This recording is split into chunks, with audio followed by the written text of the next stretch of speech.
بعض ایسے ہیں جو توبہ سے معاف ہو جاتے ہیں، بعض ایسے ہیں جو نماز پڑھنے سے معاف ہو جاتے ہیں، بعض گناہ ایسے ہیں کہ جو بیت اللہ پر جانے سے معاف ہو جاتے ہیں، اور بعض گناہ ایسے ہیں جو جہنم ہی سے صاف ہوتے ہیں، اور وہ کبر کا گناہ ہے، جیسا کہ فرمایا جناب رسول اللہ صلی اللہ علیہ وسلم نے، لا يدخل الجنة من كان في قلبه مثقال ذرة من کبر، كما قال علیہ السلام، کہ وہ شخص جنت میں نہیں جائے گا جس کے دل میں رائی کے دانے کے برابر بھی تکبر ہوگا۔ یہاں صاف ہو گیا تو ہو گیا، دنیا میں اس نے اگر کوشش کر لی، محنت کر لی، لیکن اگر باقی رہ گیا تو پھر جہنم کے بغیر صاف نہیں ہوتا، اور جب تک یہ صاف نہ ہو جنت میں نہیں جا سکتا۔ تو بھائی اس کے لیے بہرحال بھائی اللہ ہم سب کو اس راستے پر استقامت نصیب فرمائے، بھائی اس کے لیے ایصال ثواب کرتے رہیں۔ حضرت مولانا رحمہ اللہ کو جن کی محنت کے نتیجے میں یہ مجالس نصیب ہوئی، ان کے ایصال ثواب کی فکر کریں اور ان کو کرتے رہیں، انشاءاللہ اس سے بھی ہمیں نفع ہوگا، ان کو بھی اور ہم کو بھی۔ اللہ ہم سب کو نصیب ہو۔ سبحانک اللہم و بحمدک، اشہد ان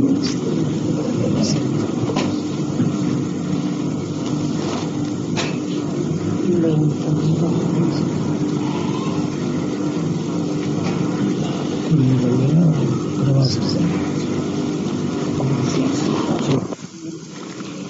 اصلاح قلب، اصلاح باطن کے ائمہ کے نزدیک اصلاح قلب کا جو مجرب طریقہ ہے اس میں 3 چیزیں اصل ہیں: ارادت، صحبت، اصلاحی ذکر۔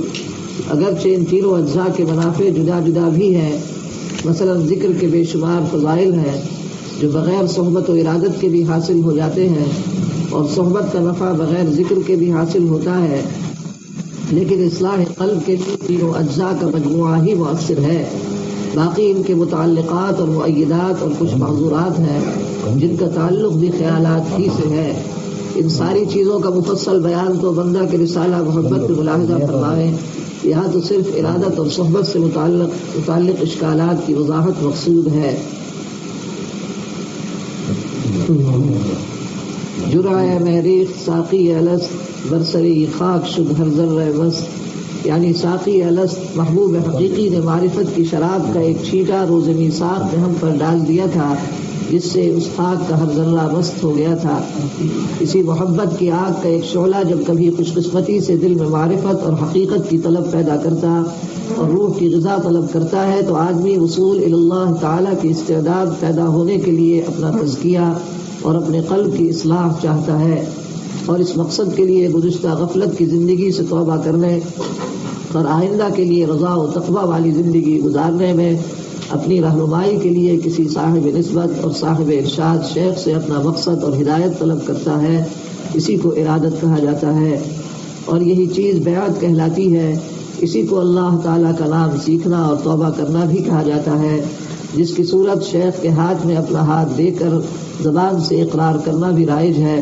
یہ ارادت بہت عظیم چیز ہے، جیسا کہ اس کے مذکورہ بالا مطلب اور مقصد سے ظاہر ہوتا ہے۔ حضرت مرشدی کا معمول بیعت کے وقت مختصر خطبہ پڑھنے کا بھی رہا ہے، جس میں یہ آیت شریفہ بھی پڑھی جاتی ہے۔ اس سے بیعت کی عظمت خوب ظاہر ہوتی ہے۔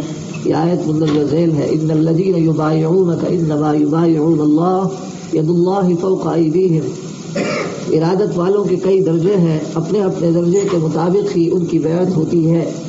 جس طرح جہاد میں شرکت کرنا کئی درجہ رکھتا ہے، جیسے کہیں جہاد کے لیے جان و مال کی تحریک ہو رہی ہو، لوگ چندہ دے رہے ہوں، یہ دیکھ کر ایک شخص دکان پر بیٹھا ہوا جیب سے 1 روپیہ نکال کر چندہ دے دیتا ہے۔ اگر دکھاوے کے لیے دیا ہے تو محض بیکار اور گناہ ہوا، اگر دیکھا دیکھی سے ایک نیک کام کی ترغیب ہو گئی تھی تو انشاءاللہ تعالی ثواب ملے گا اور جہاد میں ایک درجہ کی شرکت ہو جائے گی۔ لیکن اس کو اپنی اس معمولی شرکت کی کوئی پرواہ نہ ہوگی۔ چندہ لینے والا رسید کاٹنے لگے تو یہ کہہ دے گا کہ رسید کی ضرورت نہیں، آپ تشریف لے جاؤ، میری دکانداری کا حرج ہوتا ہے۔ ایک دوسرا آدمی 1000-2000 دینے کا ارادہ کرتا ہے تو وہ چندہ وصول کرنے والوں کو اپنی دکان پر بٹھائے گا، کچھ حال احوال بھی پوچھے گا اور یہ بھی دیکھے گا کہ کوئی معتبر آدمی بھی ہے اور اس سے رسید بھی لے گا۔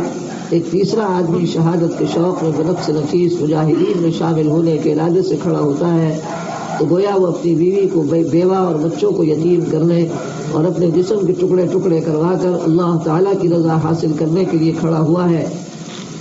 تو ایسا آدمی پہلے اچھی طرح تحقیق کر لے گا کہ یہ جہاد اعلاء کلمت اللہ کے لیے ہے یا محض ملک گیری کے لیے فساد ہے، لشکر کو بھیجنے والا کون ہے اور امیر لشکر کون ہے، دیانتدار سمجھدار آدمی بھی ہے یا نہیں، یا اپنی جان و مال کا تصرف اس کے سپرد کرنا ہے، یا وہ ایسا ہے کہ دوران جہاد اس کے احکامات بلا دلیل مانے جا سکے.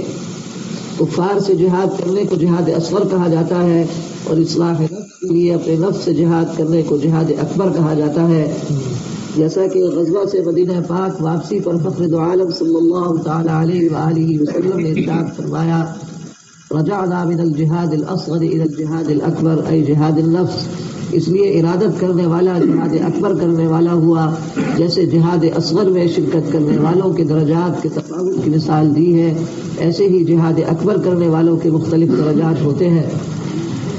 بعض لوگ بیعت کی حقیقت جانے بغیر بیعت کو ایک نیک کام سمجھتے ہوئے بیعت کا ارادہ کرتے ہیں. یہ بیعت توبہ کہلاتی ہے. اپنے گناہوں سے توبہ اور آئندہ نیک کام کرنے کا عہد تو آدمی تنہائی میں خود بھی کر سکتا ہے اور کرتے بھی رہنا چاہیے، لیکن اللہ تعالیٰ کے کسی مقبول بندہ کو گواہ بنا کر اس کے ہاتھ پر توبہ کرنے میں قبولیت اور برکت زیادہ ہوتی ہے، اور اس بندہ کے مرتبہ اور وجاہت کے لحاظ کی وجہ سے اس کا لحاظ ہوتا ہے.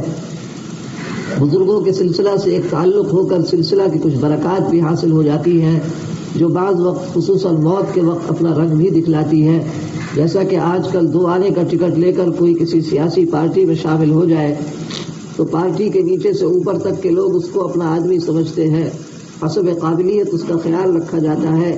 انہی میں سے اگر کوئی کام کرنے والا اور قابل ہو تو منبری اعزاز اور بڑے عہدے دیے جاتے ہیں. دوسرے کچھ لوگ بیعت ہو کر اپنے کو بدلنے کے لیے کچھ کام کرنے کا ارادہ رکھتے ہیں، کچھ وظیفہ ورد بھی سیکھنا چاہتے ہیں، تو ان کو ہمارے حضرت معمولات کا پرچہ دے دیتے ہیں جو اس راستے کا لازمی نصاب ہے. یہ ابتدائی بھی ہے اور دائمی بھی. پرچہ کے مندرجات رسالہ محبت میں ملاحظہ فرمائیں. بیعت سلوک تیسری قسم کے کچھ لوگ ہیں، وہ لوگ ہیں جن کو ابتدائی معمولات پر عمل کرتے ہوئے یا ابتدائی میں اس راستے کا اصل مقصد یعنی نور یقین اور احسانی نسبت کے حصول کا شوق ہوتا ہے، اور وہ غذائے روح حاصل کرنا چاہتے ہیں جس کے لیے سلوک کا ذکر شغل کرنا پڑتا ہے. وہ یہ سمجھ لے کہ ہم نے بیعت سلوک کی ہے یا کر رہے ہیں. جیسے شہادت کے شوق میں جہاد میں بنفس نفیس شرکت کرنے والا سوچ سمجھ کر قدم اٹھاتا ہے، ایسے ہی اس جہاد اکبر کے کرنے والے کو قدم اٹھانے سے پہلے سمجھ کر عزم کرنا چاہیے اور ارادت کے حقوق و آداب کو پیش نظر کر لینا چاہیے. اس کے لیے مرشد کے شرائط حضرت اقدس کی کتاب شریعت و طریقت میں ملاحظہ کریں، اور مرشد کے آداب و تعلقات کی نوعیت کے لیے بندہ کا رسالہ اکابر کا احسان و سلوک کی دوسری فصل بغور پڑھ لینی ضروری ہے، جو کہ معتبر کتب سے مختصر طور پر لکھے گئے ہیں. ان شرائط اور آداب کا یہاں بیان کرنا بہت ضروری تھا کہ ان کی رعایت کیے بغیر اس راستہ سے فائدہ اٹھانا دشوار ہے، لیکن چونکہ یہ مختصر تحریر شوق رکھنے والے اور ضعیف قوا والے برادران طریق کے لیے انشاءاللہ تعالی بڑی نعمت ہے، اس لیے صرف کتابوں کا حوالہ دینا ہی کافی سمجھا گیا. اور جن کو زیادہ شوق نہیں، وہ اس تحریر کے مخاطب بھی نہیں ہے، وہ حضرات اس راستے کا شوق اور اہمیت پیدا کرنے والی کتاب محبت کا پہلے مطالعہ کریں. ارادت کا مسئلہ بہت اہم ہے، لیکن اس میں کوئی مجاہدہ یا بدنی عمل نہیں کرنا پڑتا، صرف عزم کی پختگی کا فیصلہ کرنا ہے جس کا تعلق محض سوچنے ہی سے ہے. اس سلسلہ میں چند امور یہاں ذکر کیے جاتے ہیں جو کہ ان کتب مذکورہ پر اضافہ ہے، یہ زیادہ اہم ہے. حدیث پاک میں ہے الارواح جنود مجندۃ فما تعارف منها ائتلف وما تناکر منها اختلف، یعنی محبت کی اصل وہ روحانی تعلق ہے جو ازل سے ارواح کے اندر رکھ دیا گیا ہے. بیعت ہونے والے سمجھدار خصوصاً صاحب علم حضرات شرائط شیخ کی تحقیق کر لیتے ہیں اور یہ معلوم ہو جاتا ہے کہ فلاں بزرگ شرائط اور صفات میں سب سے بڑھ کر ہے، لیکن اس بزرگ سے نفع حاصل ہونے کی شرط اعظم کی طرف عام طور پر توجہ نہیں کی جاتی. پھر بعد میں پریشان ہوتے ہیں وہ شرط اعظم شیخ و مرید کی باہمی مناسبت ہے جس کی بنا پر محبت و تعلق قوی ہو سکے۔ پھر محبت کے ساتھ سچی ارادت و عقیدت رنگ لاتی ہے، کیونکہ جب محبت کے ساتھ ارادت ہوگی تو احتیاج و افتقار بھی دل میں ہوگا، جس کے لوازمات میں سے انقیاد و اتباع ہے، اور اس چیز سے شیخ کے فیوز و برکات مرید میں منتقل ہوں گے، کیونکہ فیوز الہیہ کا واسطہ شیخ ہے۔ اس میں مرید کا ذرا سا بھی عدم انقیاد اور صورت اعتراض فیض کے منقطع ہونے کا باعث بن جاتا ہے، لہذا محبت کے بغیر نیری عقیدت سے کام نہیں بنتا۔ اگر کسی کو عقلی مناسبت و عقیدت تو ہو لیکن محبت اور طبعی مناسبت نہ ہو تو وہ قابل علاج ہے۔ کثرت مجالست، کثرت ملاقات کرے اور شیخ کے کمالات علمی و عملی کو سوچا کرے، اور اس سے جو نفع ہو رہا ہے اس نفع کی عظمت کا استحضار کرے۔ اگر طبعی محبت بھی نہ ہو اور عقلی طور پر عدم مناسبت کے اسباب موجود ہوں، مثلا سیاسی، علمی، تبلیغی وغیرہ امور میں اختلاف ہو، تو ایسے شیخ سے بیعت نہیں ہونا چاہیے، کیونکہ اس تعلق میں دل میں کوئی اعتراض، بحث اور چھو و چرا کی قطعی گنجائش نہیں۔ البتہ کوئی شاذ و نادر خصوصی صلاحیت والا ایسا ہو سکتا ہے جس کو اپنے شیخ سے ان مذکور امور میں اختلاف اس کی محبت و عقیدت میں فرق نہ ڈالے، بشرطے کہ شیخ کا مزاج بھی ایسا ہو اس پر اس چیز کا اثر نہ ہوتا ہو، لیکن تربیت کے طور پر طریق میں اختلاف یا خودرائی سبھی کے لیے محرومی کا باعث بن جاتا ہے۔ بندہ اس مضمون کو اس لیے طول دے رہا ہے کہ ان اصولوں کے خلاف کرنے پر بہت سے اچھے صاحب علم حضرات کو پریشان اور بیچ پہ لٹکے ہوئے پراگندہ دیکھا ہے، کیونکہ اس راستہ کی پہلی چیز ارادت ہے۔ اس میں غلطی ہو جانے سے ساری عبارت میں آخر تک کمزوری رہتی ہے۔ خشت اول چون حد معمار کج تا سریا میر اود دیوار کج۔ اس بات کی اہمیت فیض کی حقیقت پڑھنے کے بعد سمجھ میں آئے گی جو آگے چل کر بیان ہوگی۔ اگر کسی بڑے کامل بزرگ جن میں شرائط شیخ کمال درجہ کے پائے جاتے ہوں اور وہ بہت سے مشائخ کا شیخ ہو، وقت کا قطب ہو، لیکن کسی کو کسی وجہ سے مناسبت نہ ہو یا اس بزرگ کے کمالات اس درجہ کو پہنچ گئے ہوں کہ ان کی باتیں سمجھنا عام آدمی کی سمجھ سے بالا ہو، یا کسی کی اس شیخ تک رسائی ہی نہ ہو سکے، تو اس کو اس قطب وقت سے بیعت نہ ہونا چاہیے کہ وہ یا تو قطب وقت سے بدظن ہو کر نقصان اٹھائے گا یا بات نہ سمجھنے کی وجہ سے عقائد خراب کر کے تباہ ہوگا۔ ایسی حالت میں ان کے خلفاء یا ان سے کم درجے کا شیخ تلاش کرنا چاہیے، پھر اس کے ذریعے اس قطب کا اور سارے سلسلے کا فیض بقدر اپنی ہمت کے حاصل کر لے گا۔ مثال کے طور پر بجلی تو پاور ہاؤس سے آتی ہے، وہاں سے بجلی لینے کے لیے چاہے پاور ہاؤس کے قریب والے بڑے کھمبے سے اپنا تار جوڑ لے، چاہے دور والے چھوٹے کھمبے سے جس میں باریک تار اور کمزور کرنٹ آتا ہے جوڑ لے۔ اگر بندش مضبوط ہو تو جتنی قوت اور صفائی کا اپنا بلب ہوگا اتنی ہی روشنی اور کرنٹ پاور ہاؤس سے آ جائے گا۔ ہمارے اکابر میں بہت سے حضرات نے حضرت حاجی امداد اللہ صاحب قدس سرہ کی زندگی میں ان کے خلفاء حضرت گنگوہی، حضرت نانوتوی وغیرہ رحمہ اللہ تعالیٰ سے بیعت کی۔ ہمارے حضرت شاہ عبد القادر صاحب رائے پوری رحمۃ اللہ علیہ نے حضرت گنگوہی کی حیات ہی میں حضرت خلیفہ شاہ عبد الرحیم صاحب رحمہ اللہ سے بیعت کی، حالانکہ حضرت شاہ صاحب نے انہیں گنگوہ جانے کی ترغیب بھی دی تھی۔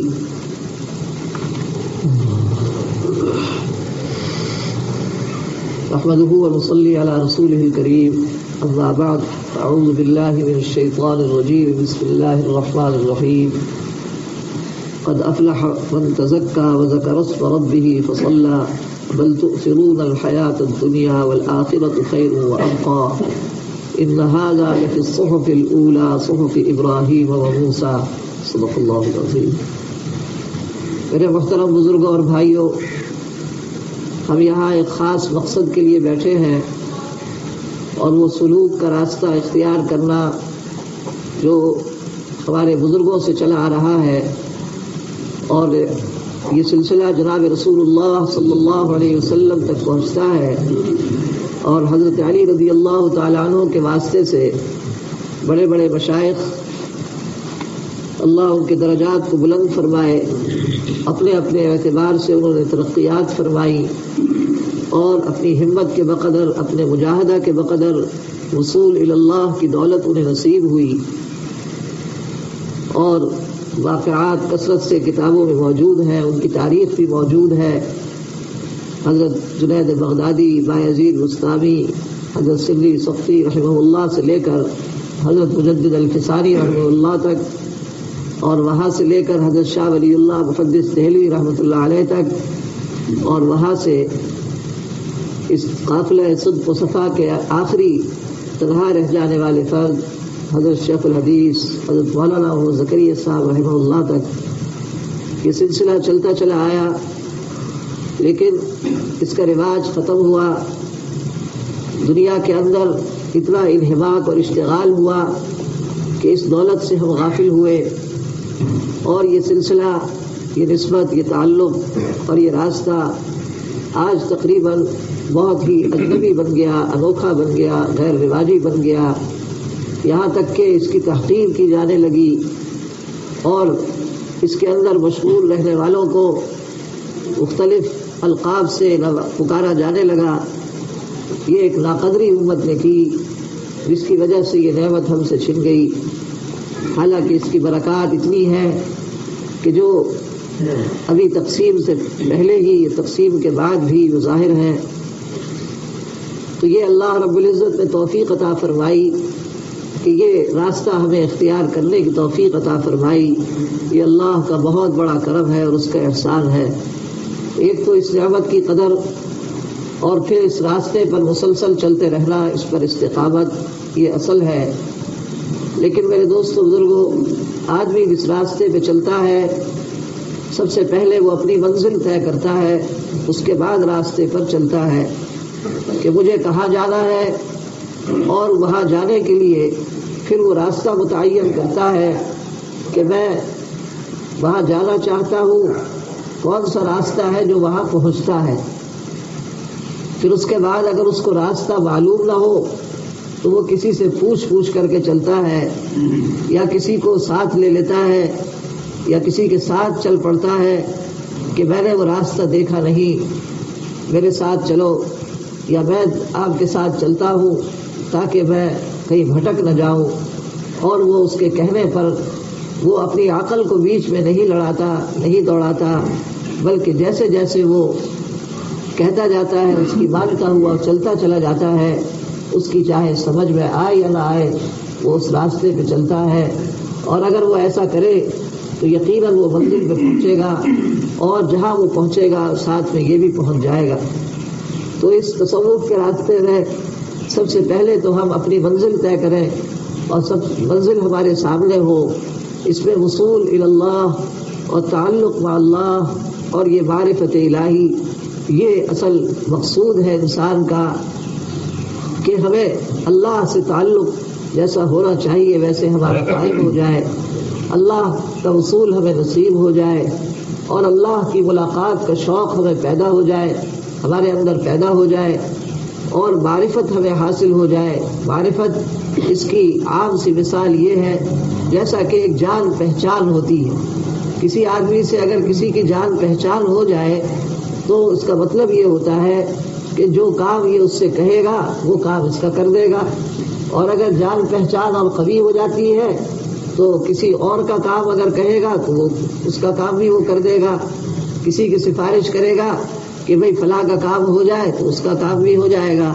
تو یہ ہے اللہ کی معرفت، کہ ہماری اتنی جان پہچان اللہ سے ہو جائے کہ ہر تکلیف کے وقت، ہر مصیبت کے وقت، ہر پریشانی کے وقت، ہر مرحلے میں اللہ کی ذات ہمارے سامنے ہو، اس کی عظمت کو سامنے رکھیں۔ یہ مقصود ہمیں حاصل کرنا ہے، اور یہ جتنی ساری چیزیں ہیں، معمولات اور وظائف اور اوراد اور مراقبات، یہ ساری کی ساری اسی تعلق کو حاصل کرنے کا ذریعہ ہے۔ اللہ رب العزت کے کمالات کو سامنے رکھیں کہ وہ اللہ باقی بھی ہے اور کافی بھی ہے، اور ہمیشہ کے لیے ہے، ہمیشہ سے ہے، ہمیشہ رہنے والا ہے، اور اس کے ارادے سے ایک ایک پتا اس کے ارادے سے ہل رہا ہے۔ ہر کوئی حرکت کائنات میں نہیں ہوتی اس کے ارادے کے بغیر، اسی نے سب کو بھیجا ہے، اسی کے پاس پہنچنا ہے۔ وہ ہمیں نظر نہیں آتا لیکن حقیقت میں وہی سب کچھ کر رہا ہے۔ پھل پھول پتیوں پہ ہے نظریں ہیں سب کی نثار، جڑ پر کسی کی نظر نہیں جس کی ہے سب بہار۔ تو دل میں تو آتا ہے پر نظر میں نہیں آتا، معلوم ہوا کہ تیری پہچان یہی ہے۔ وہ اللہ رب العزت وہ سب کائنات کو چلا رہا ہے، اور دل اس کے ہاتھ میں ہے، دلوں کی حرکت اسی کے اختیار سے ہو رہی ہے، جس کو چاہا ہدایت دی، جس کو چاہا گمراہ کیا۔ اس نے ہزاروں چوروں اور ڈاکوؤں کو ولایت کاملہ کا درجہ عطا فرما دیا، اور بڑے بڑے اولیاء کاملین کو گمراہ کر دیا۔ یہدی من یشاء یضل من یشاء ویہدی من یشاء، وہ جس کو چاہتا ہے گمراہ کرتا ہے، جس کو چاہتا ہے ہدایت دیتا ہے۔ ایک آدمی وہ مٹی کے برتن بناتا ہے، کبھی تو وہ پیالہ بناتا ہے، کبھی لوٹا بناتا ہے، کبھی گھڑا بناتا ہے، جو چاہتا ہے اس مٹی سے وہ بنا دیتا ہے۔ کسی کو یہ حق نہیں ہے کہنے کا استنجے کے لوٹے کو کہ مجھے لوٹا کیوں بنایا، اور مجھے پیالہ کیوں نہیں بنایا، اور مجھے عزت والا کیوں نہیں بنایا۔ یہ اللہ کا کام ہے، جس کو چاہے گمراہ کرے، جس کو چاہے ہدایت دے، جس کو چاہے نیکی کی توفیق دے، اور جس سے چاہے وہ سلب کر لے، جس کو چاہے وہ اپنی طرف آنے دے، اور جس کو چاہے اپنی طرف آنے سے روک دے۔ اس کو کوئی پوچھنے والا نہیں ہے۔ وہ اگر چاہے تو آدمی کو مسجد میں بٹھائے، اور چاہے تو کہیں اور اس کو در در کی ٹھوکریں کھلوائے۔ ایک شخص کا واقعہ لکھا ہے کہ وہ نماز نہیں پڑھتا تھا، اس کا مرید، اس کا ایک غلام تھا، وہ نماز پڑھا کرتا تھا۔ ایک دفعہ وہ نہانے کے لیے بازار میں کسی غسل خانے میں جا رہا تھا، اس غلام کے ہاتھ میں صابن تولیہ تھا۔ راستے میں اذان کی آواز آئی، اس نے مالک سے کہا کہ مجھے نماز پڑھنی ہے۔ وہ خود تو نہیں پڑھتا تھا، لیکن اسے خیال ہوا کہ چلو بھائی یہ پڑھائے نماز۔ جب وہ اندر چلا گیا اور نماز پڑھ لی تو سب لوگ باہر نکل آئے، یہ باہر نہیں نکلتا۔ تو بہت دیر جب ہو گئی تو اس نے باہر سے آواز دی کہ تجھے کس نے اندر روک رکھا ہے؟ اس نے جواب دیا کہ جس نے تجھے باہر روک رکھا ہے اس نے مجھے اندر روک رکھا ہے۔ جو تجھے اپنے گھر میں گھسنے نہیں دیتا وہ مجھے اپنے گھر سے نکلنے نہیں دیتا۔ اور یہ ملفوظ آپ نے سنا ہوگا کتاب میں ارشاد السلوک میں غالباً کہ اللہ رب العزت نے اپنے اولیاء کے پاس اسی کو پہنچایا جس کو اپنے پاس پہنچانا چاہا۔ تو اسباب بھی اختیار کرنا اللہ رب العزت کی ہاتھ میں ہے کہ انسان اسباب وصول الی اللہ کے اختیار کرے، تو ہمارے دلوں میں اللہ کی عظمت ہو اور اس عظمت کا استحضار ہو، اس کے کمالات کا، اس کی صفات کا، اور اس کی صفات جلال و جمال کا۔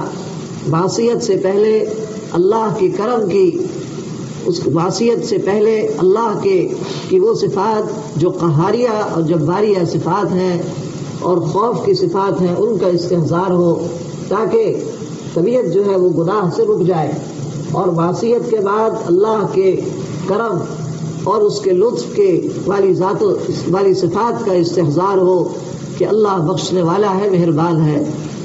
امام ابو حنیفہ رحمہ اللہ کے پاس ایک شخص آیا اور اس نے کہا کہ کوئی شخص اگر زنا کر لے تو کیا اس کی توبہ قبول ہو جائے گی؟ تو فرمایا کہ ہاں ہو جائے گی۔ پھر دوسرا شخص آیا کہ کوئی زنا کر لے تو توبہ قبول ہو جائے گی؟ آپ نے فرمایا نہیں ہوگی۔ تو جو ساتھی بیٹھے تھے وہ حیران ہوئے کہ سوال ایک ہی لیکن جواب دو۔ فرمایا کہ پہلا شخص جو آیا تھا وہ زنا کر کے آیا تھا، اس لیے میں نے اس کو امید دلانی تھی کہ وہ اللہ سے توبہ کر لے۔ دوسرا شخص جو آیا تھا وہ اس ارادے سے آیا تھا کہ میں زنا کروں تاکہ مجھے معلوم ہو جائے کہ توبہ قبول ہو جائے گی، تاکہ اس معصیت کا ارتکاب کر لوں۔ تو اس لیے میں نے اس سے کہا تاکہ وہ اس سے بچ جائے کہ تیری توبہ قبول نہیں ہوگی۔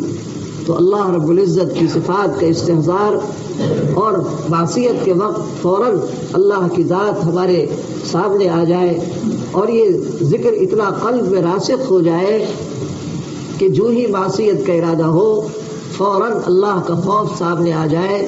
یہ جب قلب میں راسخ ہو جاتا ہے تو انسان معاصی سے بچ جاتا ہے، اور طاعات کے اختیار کرنے سے اتنا قرب نصیب نہیں ہوتا جتنا معاصی سے بچنے سے قرب نصیب ہوتا ہے۔ انسان معصیت سے بچ جائے اس سے اللہ کا قرب زیادہ نصیب ہوتا ہے بنسبت طاعات کے اختیار کرنے کے۔ تو جب یہ تعلق مع اللہ اور وصول الی اللہ اور معرفت الہی حاصل ہو جائے اور درجہ احسان نصیب ہو جائے تو یہ انسان کی معراج ہے اور یہ اس کی منزل ہے اور یہ اس کا مقصود ہے، پھر طبیعت اشتیاق الی اللہ، وہ طبیعت میں بڑھ جاتا ہے، اور پھر اللہ سے ملنے کا اور اللہ کے پاس پہنچنے کا اشتیاق بہت کثرت سے بڑھ جاتا ہے۔ جیسے وہ مولانا عاشق الہی صاحب میرٹھی رحمۃ اللہ علیہ نے ایک عجیب واقعہ لکھا کہ حضرت شاہ عبد الرحیم صاحب رائے پوری رحمۃ اللہ علیہ وہ بہت زیادہ بیمار تھے اور بستر پر دراز تھے، کروٹ نہیں لی جاتی تھی۔ اس سے اس مرحلے سے پہلے ایک دفعہ بیمار ہوئے تو وہ فرمانے لگے کہ عاشق الہی میرے دل میں ایک اشکال ہے، اور وہ یہ ہے کہ آخر وقت میں انسان کو اشتیاق اللہ پیدا ہو جاتا ہے، اللہ سے ملنے کا شوق پیدا ہو جاتا ہے، لیکن میں اپنے دل میں نہیں پاتا، آخر اس کی کیا وجہ ہے؟ تو انہوں نے فرمایا کہ میں نے عرض کیا کہ حضرت آپ نے یہ طے کیسے کر لیا کہ ابھی آپ کو اللہ کے پاس جانا ہے؟ وہ تو جب جانا طے ہو جائے گا جبھی اشتیاق اللہ بڑھے گا۔ اس کے بعد کچھ عرصہ گزرا، بہت زیادہ بیمار ہوئے، کروٹ بھی نہیں لی جاتی تھی، تو انہوں نے فرمایا، میں جب پہنچا تو انہوں نے فرمایا کہ حج کا سفر حضرات کا طے تھا اور تیاری تھی، تو انہوں نے فرمایا کہ عاشق الہی میرا ایک کام کر دو، تم مجھے حضرت سے حج پر جانے کی اجازت دلوا دو۔ اب یہ سمجھ گئے تو فرمانے لگے کہ میں نے ان سے عرض کیا کہ حضرت آپ سے کروٹ تو لی نہیں جاتی اور آپ کیسے حج پر جانے کی تیاری کر رہے ہیں، کیسا ارادہ فرما رہے ہیں؟ تو انہوں نے فرمایا کہ مجھے کوئی گاڑی میں ڈال دے گا میں پہنچ جاؤں گا۔ تو اب یہ سمجھ گئے کہ واقعی اب ان کا آخر وقت جو ہے آ چکا ہے اور اس لیے ان کو شوق بڑھ رہا ہے۔ تو فرماتے ہیں کہ میں نے عرض کیا کہ حضرت آپ بالکل فکر نہ کریں، آپ کو اجازت دلوانا میرے ذمہ ہے۔ بس یہ جو سنا تو ایک دم باتیں کھل گئی اور اتنا خوش ہوئے کہ چہرے سے وہ خوشی ظاہر تھی، اور اس کے بعد ابھی حج کا موقع بھی نہیں آیا تھا کہ رخصت ہو گئے۔ انا للہ و انا الیہ راجعون۔ تو یہ آخر وقت میں اللہ کے بندوں کو وصول الی اللہ کا شوق پیدا ہو جاتا ہے، جس کو حدیث میں فرمایا گیا کہ من احب لقاء اللہ احب اللہ لقاءہ، جو اللہ سے ملنا پسند کرتا ہے اللہ بھی اس سے ملنا پسند فرماتے ہیں۔ سب شکر کے یہاں پہنچا لگے گور جنازہ، لو بحر محبت کا کنارہ نظر آیا۔ تو ایک تو ہم اس مقصود کو سامنے رکھیں، دوسری چیز یہ ہے بھائی، جب یہ مقصد ہمارے سامنے آ گیا اور ہم نے اس راستے کو اختیار کر لیا تو اس راستے میں کیا کیا چیزیں ضروری ہیں اور اہم ہیں اس کو بھی بھائی ہم نے سامنے رکھنا ہے۔ اور اس میں سب سے اہم چیز یہ ہے کہ اپنے نفس سے غافل نہ ہو، مطمئن نہ ہو، اپنے رذائل کی طرف دھیان ہو، اور اپنے رذائل کی طرف جب دھیان ہوگا تو آدمی پھر دوسرے کی طرف نہیں دیکھے گا بلکہ اس کو اپنے سے فرصت نہیں ہوگی۔ نفس کے رذائل میں سب سے بڑا رذیلہ کبر ہے، اور اس کے اندر ساری چیزیں آ جاتی ہیں، اور دنیا کی محبت، یہ ایک دو خاص مرض ہے جس کو کہ حدیث میں آیا کہ حب الدنیا رأس کل خطیئۃ، دنیا کی محبت ہر گناہ کی جڑ ہے، بنیاد ہے۔ اسی کی وجہ سے آدمی سود لیتا ہے، اسی کی وجہ سے ایک دوسرے کا حق دباتا ہے، اسی کی وجہ سے چور چوری کرتا ہے، اسی کی وجہ سے قطع رحمی ہوتی ہے، اسی کی وجہ سے آدمی کے دل میں دوسرے کے خلاف نفرت اور حقارت کے جذبات ابھرتے ہیں۔ اور کسی بنا پر اللہ رب العزت نے قرآن کریم میں چند آیات میں اس تصور کو پورا ذکر فرما دیا۔ قد افلح من تزکا، کہ کامیاب ہوا وہ شخص جو پاک ہوا، جس نے اپنے نفس کا تزکیہ کیا، وذکر اسم ربہ فصلی، اور اس کے ساتھ اللہ کا ذکر کیا اور پھر اللہ کی عبادت کی۔ تو اس میں ذکر بھی ہے، پہلے تزکیے کی طرف توجہ دلائی کہ اپنے نفس کو رذائل سے پاک کرنے کی طرف توجہ دے اور دھیان دے۔ تو اس میں طلب جو ہے سب سے اہم چیز ہے کہ میرے اندر سے رذائل نکل جائیں، اور جب آدمی میں طلب ہوگی تو پوری توجہ اس کی طرف ہوگی، وہ مراقبہ نفس کرے گا اور اپنے نفس کے مقاصد اور اس کے رذائل کی طرف غور کرے گا کہ میرے اندر کیا کیا خرابی ہے، میرے اندر کیا کیا برائی ہے، اس کی طرف وہ دھیان دے گا۔ وہ دوسروں کے عیوب کو نہیں دیکھے گا بلکہ اپنے عیوب کی طرف نگاہ کرے گا، بلکہ وہ دوسرے سے بھی یہ کہے گا کہ بھائی میرے اندر اگر تم ایسی ویسی بات دیکھو تو مجھے بتا دو. اور یہ بڑے بڑے حضرات نے ایسا کیا. ہمارے حضرت شیخ الحدیث مولانا زکریا صاحب رحمہ اللہ فرماتے ہیں کہ میں نے 2 شخصوں کو اس کام کے لیے مقرر کیا ہوا تھا اور ان سے عرض کیا ہوا تھا، ایک مولانا اسد اللہ صاحب اور ایک مولانا عبد الرحمان صاحب کیبل پوری، کہ بھائی جب بھی مجھ سے تم ایسی بات دیکھو کہ جو صحیح نہیں ہے یا نامناسب ہے یا غلط ہے تو فوراً مجھے تنبیہ کرو، فوراً مجھے اطلاع کرو تاکہ میں اس سے محفوظ ہو جاؤں. لیکن بھائی اب وہ کوئی اگر رذیلہ کسی کو بتا دے تو وہ اور غصے ہو جاتا ہے، اور اس کو برا لگنے لگ جاتا ہے کہ اپنی زبان سے تو انکساری اختیار کرنا بہت آسان ہے. ایک کھڑے ہوئے تقریر کے لیے میں تو حقیر ہوں، فقیر ہوں، پرتقصیر ہوں، مجھے تو کچھ نہیں آتا، اور بعض تو یہ بھی کہہ دیتے ہیں کہ میں تو گدھا ہوں. تو اگر کوئی شخص یہ کہہ دے کہ مولوی صاحب آپ باقی گدھے ہیں جیسے آپ فرما رہے ہیں، پھر دیکھیے کہ وہ پارا کیسے چڑھتا ہے جی. پھر کس طرح سے وہ ساری تواضع جو ہے وہ سامنے آ جائے گی کہ یہ تواضع واقعی ہے بھی یا نہیں. مولانا احمد علی صاحب لاہوری رحمۃ اللہ علیہ ایک طالب علم مدرسے سے فارغ ہوئے، ان سے فرمایا کہ مولوی صاحب تم مولوی تو بن گئے ہو، پتہ نہیں انسان کب بنو گے. تو بھائی انسان بنتا ہے انسانی اوصاف سے. رذائل جو جانوروں والے رذائل ہیں وہ نکل جائے، وہ خود غرضی اور بے غیرتی اور بے حیائی اور خود نمائی اور کبر، یہ سارے رذائل جو ہیں وہ جانوروں کے ہیں. اور بعض دفعہ آدمی اس سے زیادہ بڑھ جاتا ہے، اس سے آگے بڑھ جاتا ہے. چنانچہ ایک پرسوں کے غالب سبق میں ہدایت میں ایک مسئلہ گزرا کتاب الصید میں کہ کسی شخص نے شکاری کتے کو چھوڑا شکار پر، تو اس نے شکار کا خون تو پی لیا، گوشت نہیں کھایا. تو آیا یہ شکار حلال ہوگا یا نہیں ہوگا؟ تو لکھتے ہیں کہ بطریق اولا حلال ہوگا، کیونکہ شکاری کتے کے جواز میں جب جائز ہوتا ہے اس کا شکار کہ جب وہ پوری طرح سدھا لیا گیا ہو، سیکھ گیا ہو، جس کو عربی زبان میں قلب معلم کہا جاتا ہے کہ وہ سدھایا ہوا، سیکھا ہوا. اور اس کی علامت یہ ہے کہ وہ جب شکار کرے تو خود نہ کھائے. تو اب یہ مسئلہ آیا کہ اگر اس نے خون پی لیا اور گوشت نہیں کھایا تو اس میں وہ یہ فرماتے ہیں کہ یہ بطریق اولا اس کا شکار حلال ہوگا، اس لیے کہ اس نے یہ دیکھا کہ یہ خون جو ہے وہ بالغ کے کام کا نہیں ہے، اس لیے وہ اس نے پی لیا، اور گوشت جو ہے وہ بالغ کے کام کا ہے، اس لیے اس نے اس کو نہیں کھایا. تو یہ تو اور زیادہ سیکھا ہوا ہے. لیکن بھائی انسان یہ نہیں دیکھتا کہ یہ چیز اللہ نے میرے لیے حلال کی ہے یا حرام کی ہے. شکار تو اپنے مالک کے اشارے پر شکار کا گوشت نہیں کھائے گا، فوراً اس شکار کو پکڑ کر کے لے آئے گا. اور یہاں تک لکھا ہے کہ بعض جو شکاری ہوتا ہے وہ کیا ہے کہ تیر یا کتا شکاری وہ 3 مرتبہ شکار کرے اور باوجود بھوکا رہنے کے خود نہ کھائے. اس کا مطلب یہ ہے کہ یہ سیکھ گیا. تو جانور سیکھ جاتا ہے اور وہ اپنے مالک کے اشارے پر چلتا ہے، لیکن انسان کے اندر وہ رذائل ہوتے ہیں کہ وہ اللہ کے حکم پر نہیں چلتا اور اس کی طرف طبیعت اس کی نہیں چلتی. فرمایا اولئک کالانعام بل هم اضل، یہ جانوروں سے بھی زیادہ گمراہ ہو گئے. اس کو ایک بکری ہے، اس کی غذا اللہ تعالیٰ نے گھاس رکھی ہے، وہ گوشت نہیں کھائے گی.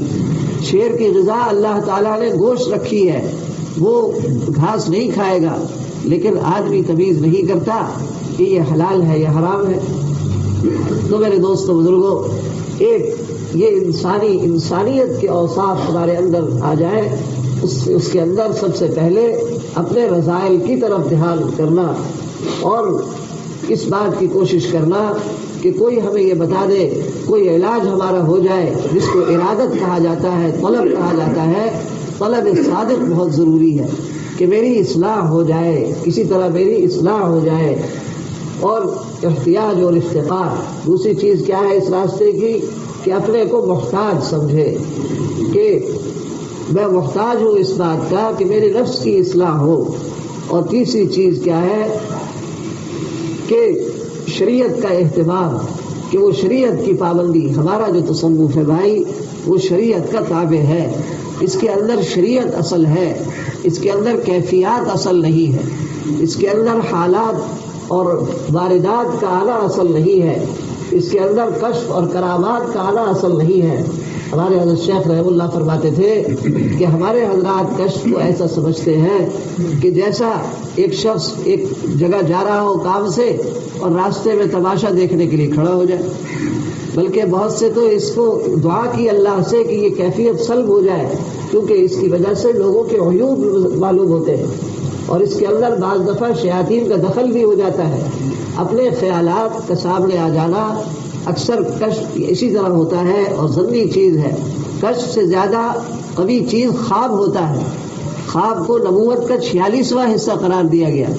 اب لوگ اس کو کشف کو ہی اصل سمجھنے لگتے ہیں، اور بعض مرتبہ ایسا بھی ہوتا ہے کہ آدمی اس اعتبار سے ترقی کر جاتا ہے، منازل کے اعتبار سے، درجات کے اعتبار سے، لیکن شریعت کے اعتبار سے اگر وہ اس کے اندر کوتاہی ہوتی ہے تو اللہ کے ہاں وہ ترقی یافتہ نہیں ہے. یہ تو ہندوؤں کو بھی استدراج حاصل ہو جاتا ہے، وہ اور ان کو بھی باطنی قوتیں، روحانی قوتیں حاصل ہو جاتی ہے.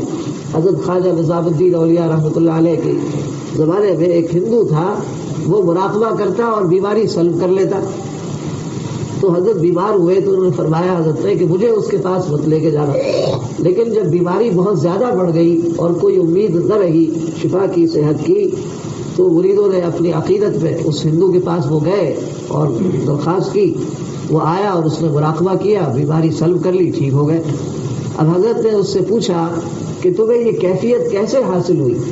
تو اس نے یہ بتایا کہ میں اپنے نفس کے خلاف کرتا ہوں. طبیعت چاہتی ہے کسی چیز کو تو میں اس کی مخالفت کرتا ہوں. ادھر جانے کو چاہتی ہے نہیں جاتا، کھانے کو چاہتی ہے نہیں کھاتا، پینے کو چاہتی ہے نہیں پیتا. تو حضرت نے فرمایا کہ تیری طبیعت مسلمان ہونے کو چاہتی ہے؟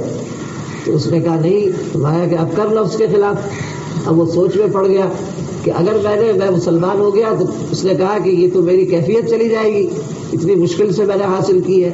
حضرت نے فرمایا کہ کیفیت ختم نہیں ہوگی بلکہ اور پاک ہو جائے گی. جیسے کہ ایک نجاست اس کو پانی سے دھو لے، چاہے گندگی سے اس کو دور کر لے، ظاہری جسم تو اس کا دور ہو جائے گا، پیشاب اس پہ بہا دو تو ظاہری نجاست ختم ہو جائے گی، لیکن اصل کیا ہے کہ وہ پانی سے دھویا جائے. چنانچہ وہ پھر مسلمان ہو گیا. تو ان چیزوں کو اپنا اصل نہ سمجھے، بلکہ یہ بھی فرمایا حضرت نے کہ جن لوگوں کی استعداد قوی ہوتی ہے ان کو اکثر خواب نظر نہیں آتے، ان کو خواب بہت کم نظر آتے ہیں جن کی نسبت اور استعداد قوی ہوتی ہے. تو اس راستے میں ان چیزوں کی طرف دھیان کرنے کے بجائے ہمیں یہ دیکھنا ہے کہ شریعت کے ہم کتنے متبع ہیں، اور اس میں آدمی اپنی پوری زندگی میں پوچھ کر کے چلے، اور شریعت کے ساتھ پھر آگے بڑھ کر سنت کا اتباع. جتنا سنت کا اتباع ہوتا چلا جائے گا اتنی ترقیات ہوتی چلی جائیں گی. تو بہرحال میرے دوست بزرگوں، انشاءاللہ تفصیل پھر عرض کی جائے گی.